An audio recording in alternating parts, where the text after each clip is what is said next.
mengibarkan bendera di laut itu ya biasa dan banyak dilakukan. Tapi entah kenapa kalau yang ini berbeda. Sebenarnya saya sering mengibarkan bendera di bawah laut. Hanya dalam posisi sebagai gubernur itu yang pertama. Itulah yang mungkin membuat berbeda. Kalau menurut Jolin gimana? Sebagai orang yang mencintai laut juga. Aku juga sempat lihat video ini waktu itu Bu, tanggal 17 Agustus ya. Nah, Ibu Shirley kan sebagai seseorang sosok perempuan yang sangat mencintai laut gitu. Tapi seperti yang kita tahu juga ada kesedihan juga yang dibawa oleh laut kepada Ibu gitu. Itu gimana sih Bu dari sisi seorang ibu terus melihat dua aspek ini gitu loh. Seperti ibaratnya apa ya, sesuatu yang Ibu cintai itu mengambil sesuatu yang Ibu cintai juga yang lainnya. Itu pengen tahu sih Bu, kita dari sesama perempuan gimana ya Bu? Sebenarnya ya saya orang yang sangat mencintai laut. Ketika kejadian itu saya takut sama laut, saya takut sama ombak, saya takut melintasi laut.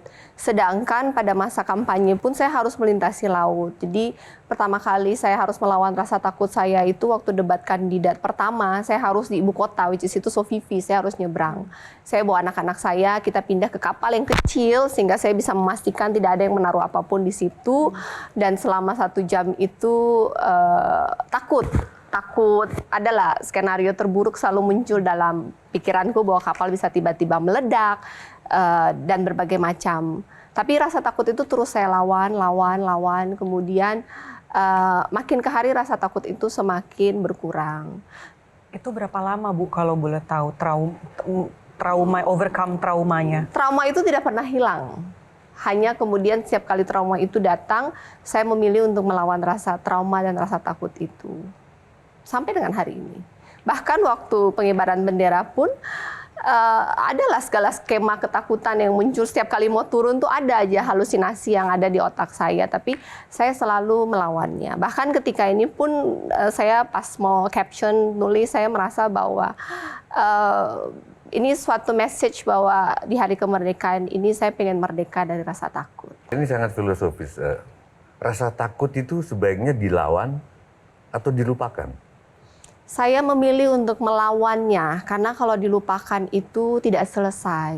Jadi saya memilih untuk bukan melawan mungkin ya. Saya sekarang mungkin dalam posisi berdamai dengan rasa takut itu. Jadi rasa takut itu tidak pernah meninggalkan saya, dia menjadi new me. Jadi saya memilih untuk berdamai dengan rasa takut itu. Apa yang paling Ibu rasa atau hal yang paling menakutkan yang pernah Ibu takutkan sampai sekarang? Ya hal yang paling ditakuti ya kehilangan pasangan hidup. Saya sudah mengalami itu, jadi ya selanjutnya apapun dari itu saya sudah mengalami dan menghadapi ketakutan terbesar saya. Jadi nggak tahu ini mana yang lebih benar. Kalau orang Jawa melalui wayang itu bilang dewa cinta ke istrinya, istriku, cintaku tidak akan menghilangkan rasa takutmu. Tapi cintaku bisa membuatmu melupakan rasa takutmu itu. Jadi kita melupakan rasa takut. Jadi kalau Mbak Shirley melawan, berdamai, apa? Saya memilih berdamai. Pada saat kampanye ada satu video juga yang viral. Pada saat kayaknya kampanye besar, ya. Ibu bersama anak, terus ada yang nyanyi, beta janji, beta jaga. Iya. Apa yang Ibu janji dan Ibu jaga pada akhirnya? Karena ada momen Ibu melihat ke atas, kayak mengirimkan pesan pada mendiang suami. Apa yang pengen Ibu sampaikan? Dan mungkin apakah ada hubungannya dengan legacy yang Ibu lanjutkan buat masyarakat Maluku Utara? Buat orang yang pernah kenal Benny Laos itu, dia itu seseorang dengan integritas dan omongan dia itu selalu dia lakukan. Dalam mendampingi dia berkampanye, janji-janji politik itu ada 9 janji. Dan ketika tiba-tiba melihat seorang Benny Laos pergi begitu saja di tengah-tengah perjuangan, saya menolak untuk kalah. Saya menolak untuk selesai seperti itu saja. Sehingga itu salah satu alasan dan tentu dengan dorongan dari anak-anak, saya setuju untuk melanjutkan perjuangannya. Hanya untuk menyelesaikan janjinya bahwa kita bisa. Dan anak-anak saya merasa selalu bahwa Maluku Utara itu kesayangan almarhum suami saya. Beliau lahir dan tidak punya apa-apa. Dari zero sampai menjadi sesuatu, putra daerah yang sangat bangga dengan daerahnya. Dan motivasinya kan hanya mensejahterakan Maluku Utara. Jadi anak-anak pada saat kampanye bersatu, kita saling menguatkan hanya untuk melanjutkan janjinya. Dan ketika kampanye dan kan saya ada 9 janji ya, setiap janji itu selesai, saya ngomong ke diri saya sendiri, ya berkomunikasi dengan beliau kayak, saya menyelesaikan janjinya satu persatu. Enggak, aku masih tertarik dari waktu ngomong soal ketakutan langsung sontak gemetar. Apa yang paling membuat Shirley takut? Sebenarnya ketika kejadian itu, almarhum suami saya itu saya diantar ke puskesmas, almarhum suami diantar di rumah sakit. Kemudian tidak ada yang mau kasih tahu ke saya kondisi suami, karena ketika saya dibawa dari lokasi itu suami belum ditemukan. Akhirnya dari puskesmas saya minta diantar ke rumah sakit. Sampai di rumah sakit, almarhum masih bernapas tapi dalam keadaan tidak sadar. Mungkin sekitar 1 jam saya di samping beliau melihat bagaimana beliau melepaskan napas terakhir. Itu seperti dunia saya runtuh yang seakan-akan itu mimpi. Saya berharap itu mimpi. Bertanya kenapa saya tiba-tiba lost everything. I lost everything. Tapi malam saya berdoa ke Tuhan, Tuhan berikan saya hikmah untuk mengerti. Entah gimana besok pagi saya tidur dengan rasa marah, kecewa. Saya mau meninggalkan semua yang saya miliki di Maluku Utara dan kembali ke Jakarta.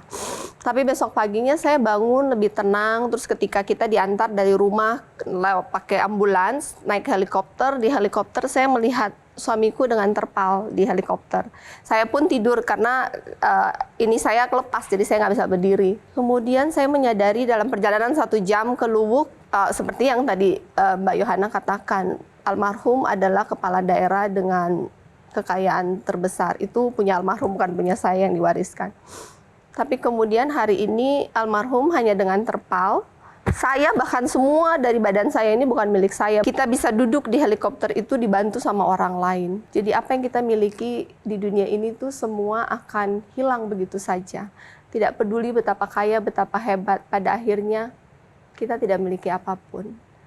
Dan kemudian menyadari bahwa hidup ini bahkan bukan milik kita sejak awal.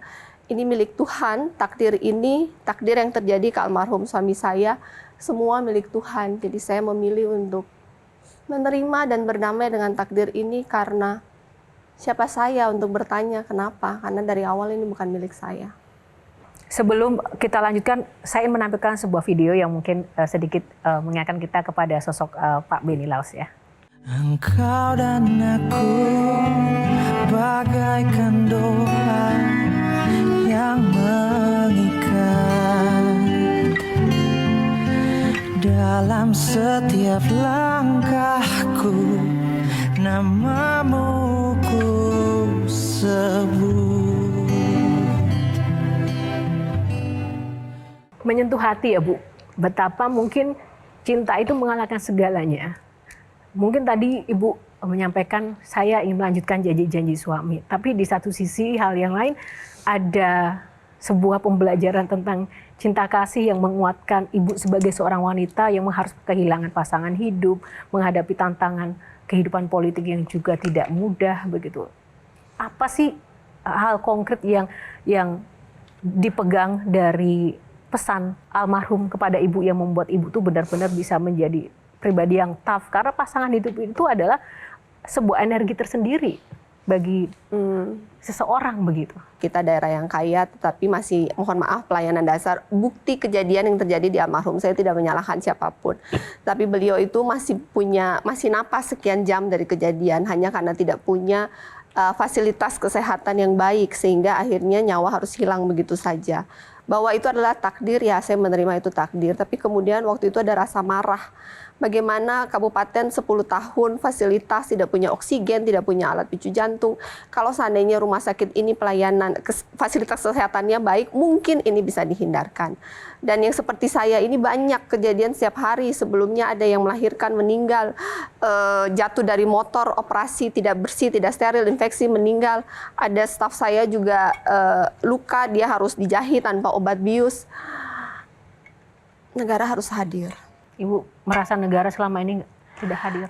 Negara berusaha untuk hadir, tapi Masalahnya di mana, Bu? Faktanya adalah di kepulauan, di beberapa daerah seperti kita yang mungkin daerah 3T, sesederhana kesehatan sudah gratis. Gratis kan kesehatan itu gampang, 100 hari saya bayar kesehatan gratis.